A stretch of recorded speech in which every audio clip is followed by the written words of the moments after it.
पहले सबको जय हिंद। ठीक है ठीक है। तो यूजुअली मैं क्या करता हूँ, मैं बहुत प्रिपेयर होकर आता हूँ स्टोरी टेलिंग के लिए। और जब आप किसी चीज़ के लिए बहुत प्रिपेयर करके आते हो तो आप बहुत कॉन्फिडेंट होते हो, है ना।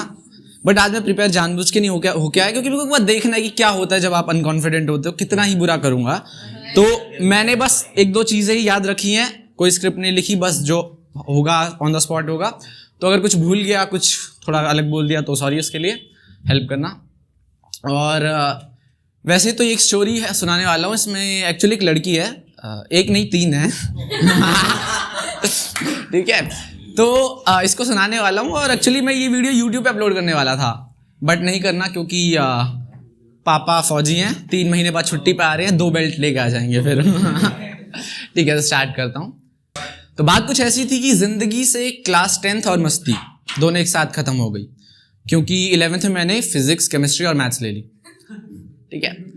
तो अब हर समझदार बच्चे ने साइंस में अपने एडिशनल सब्जेक्ट के नाम पर फिजिकल एजुकेशन और कंप्यूटर साइंस लिया था, क्योंकि उसमें स्कोर करना कंपैरेटिवली इजी होता है। बट मैंने लिया था इकोनॉमिक्स। नहीं, मुझे इकोनॉमिक्स में इंटरेस्ट नहीं था। मेरी एक्स को था, उसने कॉमर्स लिया था अब कॉमर्स में इकोनॉमिक्स मैंडेटरी होता है, तो इस बहाने कि उनके दीदार हो जाएंगे ऑनलाइन क्लास में, हमने इकोनॉमिक्स ले ली। और उस टाइम 11th क्लास था, तो कोरोना टाइम था।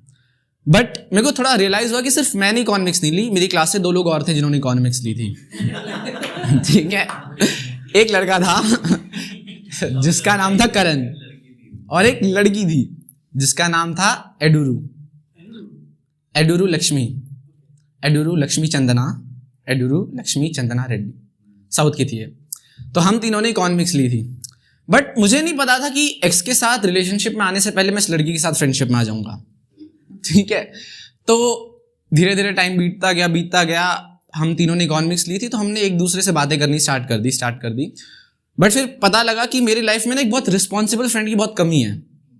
लड़कों की लाइफ में होती है एक रिस्पॉन्सिबल फ्रेंड की कमी, मेरी लाइफ में भी थी। और मैंने देखा ये लड़की काफ़ी रिस्पॉन्सिबल है, तो इसको बना ही लेते हैं दोस्त। तो बना लिया। हमारे स्कूल में काफ़ी अच्छी फ्रेंडशिप चल रही थी, काफ़ी सही चल रहा था।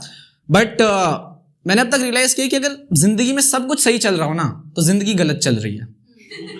पॉइंट बहुत बढ़िया लग रहा है। हाँ, तो सब कुछ सही चल रहा था। बट फिर मुझे प्यार हो गया। अब कौन कौन मानता है लड़का लड़की सिर्फ बेस्ट फ्रेंड नहीं हो सकते, या हो सकते हैं? नहीं हो सकते। लड़का लड़की बेस्ट फ्रेंड हो सकते हैं? अच्छा, मैं बताता हूँ। ठीक है, मैं बताता हूँ। लड़का लड़की बेस्ट फ्रेंड हो सकते हैं जब तक लड़के को वो लड़की एवरेज लगे। फैक्ट। तो मुझे भी प्यार हो गया, इससे नहीं, दूसरी लड़की से। ये तीसरी लड़की है, रैंडमली तो ही है। तो अब हर फ्रेंडशिप की तरह मैं उसके साथ था, तो इसको थोड़ी प्रॉब्लम होने लगी। और अब मेरे को रियलाइज हुआ कि लाइफ एक मेट्रो स्टेशन है, जहाँ पर फ्रेंडशिप और रिलेशनशिप दोनों अलग अलग डायरेक्शन में जाने वाली मेट्रो है। और आप में से उसको, आपकी ज़िंदगी में आप एक को ही पकड़ सकते हो और एक को छोड़ना पड़ता है। तो उस टाइम मैं इतना ना समझता, मैंने रिलेशनशिप पकड़ ली, फ्रेंडशिप को जाने दिया।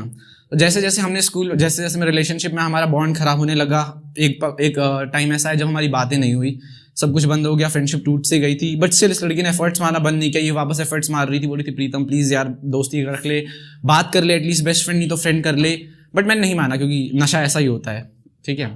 बट फिर ब्रेकअप हो गया। सैड ना? अरे मैं नहीं किया था ठीक है। बट मैंने 11th में ब्रेकअप किया, 12th में हम आए वापस, हमारा बॉन्ड अच्छा हो गया, सब सेट था। फिर वापस लाइफ ट्रैक पे आ गई। लेकिन फिर वही बात, जिंदगी में सही चल रहा हो तो जिंदगी गलत चल रही है। मुझे फिर से प्यार हो गया। इस बार अपनी एक्स से हुआ, तो इस बार तो हमारा ऐसा फ्रेंडशिप का बॉन्ड ऐसा टूटा कि फिर कभी जुड़ नहीं पाया।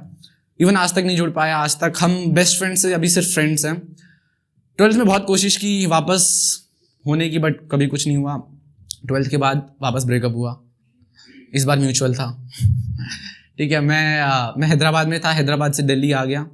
और मैं इतना बेवकूफ़ था रिलेशनशिप में कि 2 साल पहले इस लड़की ने, लक्ष्मी ने, मेरे को बोला था प्रीतम तो थोड़ा अच्छा लिखता है, can you right something on me, 2 line, ज़्यादा नहीं।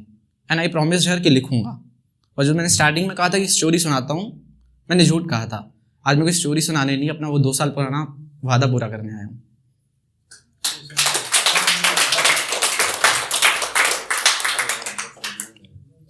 एक लड़की है जिसको मैं जानता हूं, बेहद खूबसूरत है, लेकिन सिर्फ शक्ल से, क्योंकि जिस्म से देखने की कोशिश मैंने उसे आज तक नहीं करी। एक लड़की है जिसको मैं जानता हूं, दिखने में बिल्कुल सिंपल, जैसे 2 + 2 = 4, पर समझने बैठो तो इंटीग्रेशन का कोई सवाल। एक लड़की है जिसको मैं जानता हूं, खुश रहने की काफ़ी अच्छी कोशिश करती है वो, और उसकी यही बात मुझे सबसे ज़्यादा पसंद है। एक लड़की है जिसको मैं जानता हूं, सर उठा के मुस्कुराती है दुनिया के आगे, जिम्मेदारियों से झुके उसके कंधे सिर्फ मुझे नज़र आते हैं। एक लड़की है जिसको मैं जानता हूं, जिसके हौसले उसके सपनों से भी ऊंचे हैं, जिसकी उड़ान के लिए आसमान छोटा है। एक लड़की है जिसको मैं जानता हूं, रिश्तों को कैसे बनाए रखते हैं कोई इससे सीखे, और स्कूटी को एरोप्लेन जैसे कैसे उड़ाते हैं वो भी कोई इससे सीखे। नहीं, एक लड़की है जिसको मैं जानता हूं, जो 19 साल की हो चुकी है, लेकिन बड़ी तो ये 17 साल में ही हो गई थी। एक लड़की है जिसको मैं जानता हूं, जिसको बदलाव बिल्कुल पसंद नहीं, बिल्कुल पसंद नहीं। वो 2 साल पहले जैसी थी, आज 2 साल बाद भी वैसी है। एक लड़की है जो कभी कभी छोटी छोटी बातों पर रो देती है, एक चॉकलेट देने से इसकी नाराज़गी दूर हो जाती है। एक लड़की है जिसके बाल थोड़े घुंघराले और रंग सांवला है, इसके माथे पे छोटी सी बिंदी है और आंखों पे पढ़ाई का चश्मा है। इस दुनिया में सबसे लकी इंसान पता है कौन है? वो जिसके पास इसकी दोस्ती का रिश्ता है। और ये बात मैं क्यों कह सकता हूँ? क्योंकि हम भी कभी वो लकी इंसान हुआ करते थे। Happy birthday Lakshmi, thank you.